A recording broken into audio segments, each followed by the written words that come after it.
Hey everyone, this is Bruce from Identifying God's Best. Welcome to another episode of Guy Talk.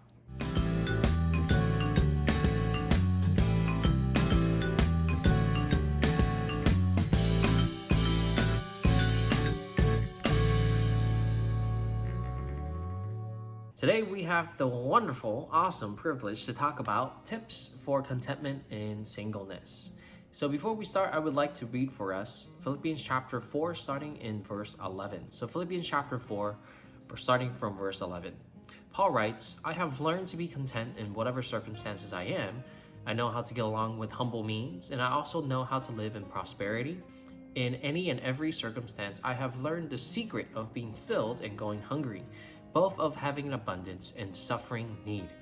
So for today's episode, we'll be giving you tips on how you can learn contentment in your season of singleness. I think it's super neat that Paul is talking about contentment is a virtue, but I think most importantly, it is something that needs to be learned for each and every single Christian. It is not just for the season of singleness that you need to learn contentment, but in all circumstances that we who have been saved by Christ have the wonderful opportunity to demonstrate victorious living by living a life filled with contentment. And that is something that is super rare, that the world does not truly understand whatsoever, because the world that we live in, the culture we lived in, is in a mode of constant complaining and of grumbling, of discontentment. For us to be able to demonstrate that peaceful living, that joyous living, and that contentment of life in whatever the circumstance, that is a powerful tool of ministry opportunity that we get to have. So here are 3 tips for you to learn contentment in your season of singleness. The first tip that I have for you is don't think of yourself as a victim. It is so easy for many young Christian single men to think somehow that singleness is a curse from the Lord. It is not at all a curse whatsoever. And don't think of yourself as a victim. That's somehow God hates you. God does not have His grace and mercy upon you every single day. That is an absolute blatant lie that Satan really wants you to believe, because it renders you ineffective for him, because you're constantly in this victim mentality that, everything else around me is just going against me. No one loves me. God hates me. And the downward spiral goes on and on and on and on and on and on. And it just does you no good. And that is something that you have to learn how to fight against these sinful thoughts. You are not someone that God hates. It's quite the contrary. The Bible specifically and clearly instructs us that God loves us so much that He sent His only begotten Son to die for you so that you can be called the Son of the Most High. Don't ever take that for granted.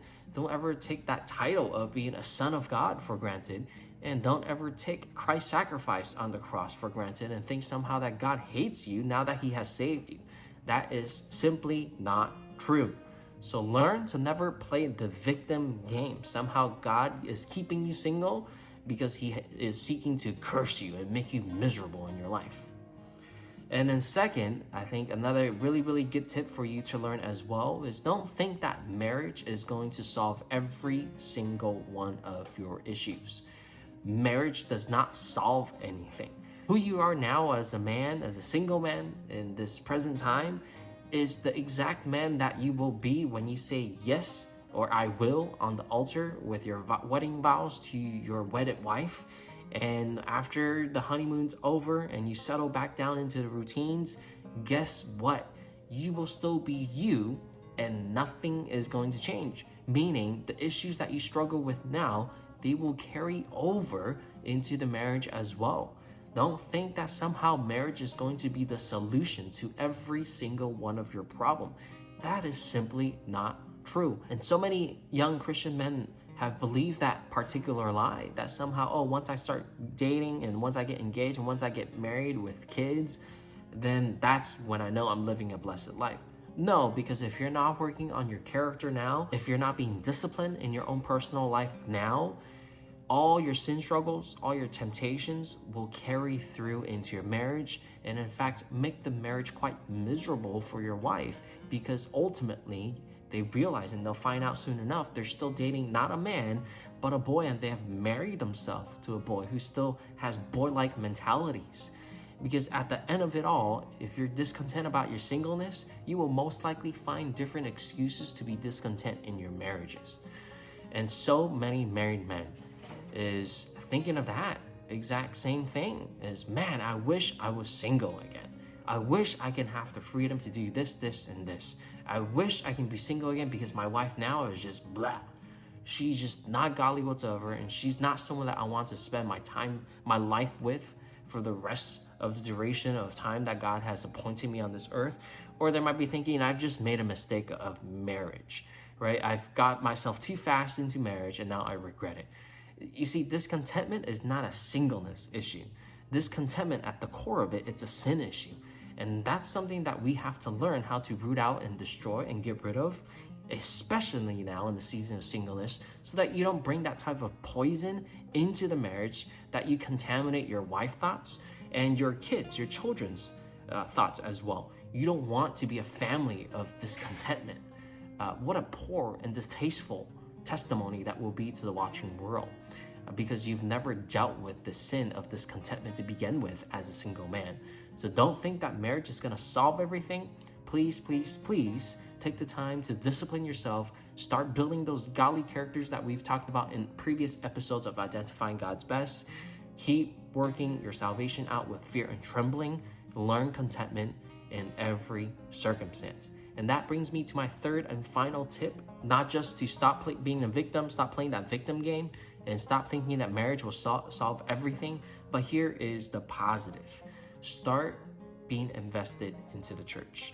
And I know that so many of you have heard of this particular tip before. Yeah, be invested in the church. But Bruce, I still really want to date and to be engaged and to be married. And you might be thinking at this point, this guy is just giving me a cop-out answer. Like, this is just one of those things that's been shared over and over and over again. You probably don't have any other good tip to share. That's why you're sharing this. And if you're one of the people watching it right now and you think to yourself that I'm giving you just simply a cop-out answer, chances are, I'm going to challenge you right now, you're not really being fully invested into the church. Let that sink in a little bit. This is not a cop-out answer that I'm giving to you. Just fight off your discontentment of singleness by being more involved in the church. But the church is the precious bride of Christ whom he shed his blood for. It is exciting. It is exhilarating to be part of church, to join in different ministry. And as single men, you get find opportunities to lead in different capacities, grow in your leadership, and serve people. The number one reason why we're discontent is because we're selfish, because we want things done for our own sake, for our own benefits. We want things done according to our ways and our wisdom, and we want things done according to our timeline. Therefore, because of our selfishness, we could become easily tempted with a sin of discontentment, or are already in a state of constant discontentment, because ultimately it reveals a heart of selfishness. But when we are truly invested into the local body, into brothers and sisters within the church, seeking to grow in our leadership and being selfless in our service and sacrificial in all that we do, and spending ourselves day in and day out throughout the week in service of the people that we call brothers and sisters in Christ, there is no room for discontentment whatsoever. Because serving Christ and doing ministry within the church is the singular, most joyous thing that you can accomplish on this earth. As a Christian, you have been saved to serve God. And what an amazing opportunity has been given to you in your local body to serve him and to serve the people whom he shed his blood for. How can you not be satisfied? How can you not be content when you are with the body, selflessly serving day and night, hour by hour, nonstop, giving every ounce of your energy outside of your other responsibilities that you're taking good, excellent care of, but you're just pouring your life into the church? That's fun. That's exciting. That's a life of contentment. And perhaps that's the secret behind Paul in Philippians chapter 4, verse 11, that he has learned to be content in every single circumstance, because at the end of the day, his life is not about whether he's single or he's married. His life is about serving the Lord all the days of his life until the very last breath that he has on this earth, or until the time when Christ chooses to return for his second coming. So these are the 3 tips I have for you to learn contentment in your season of singleness. Don't be a victim. Don't play the victim game. Don't think that marriage is going to solve all your issues and that once you are married, you're going to be a perfect husband. And lastly, start investing yourself into the local body. Be selfless, be sacrificial, serve God above all else. And God, in his perfect timing, will most definitely bring to you his best for you in life. So thank you so much for watching another episode of Guy Talk.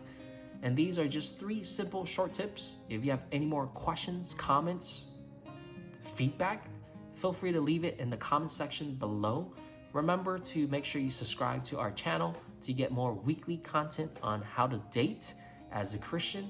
Make sure you also share it with your family and friends, especially other men in your life who you know are struggling with being content in their season of singleness. Share this video with them. Hope that you're encouraged and challenged. You all have a wonderful, wonderful day, and go out and serve the Lord.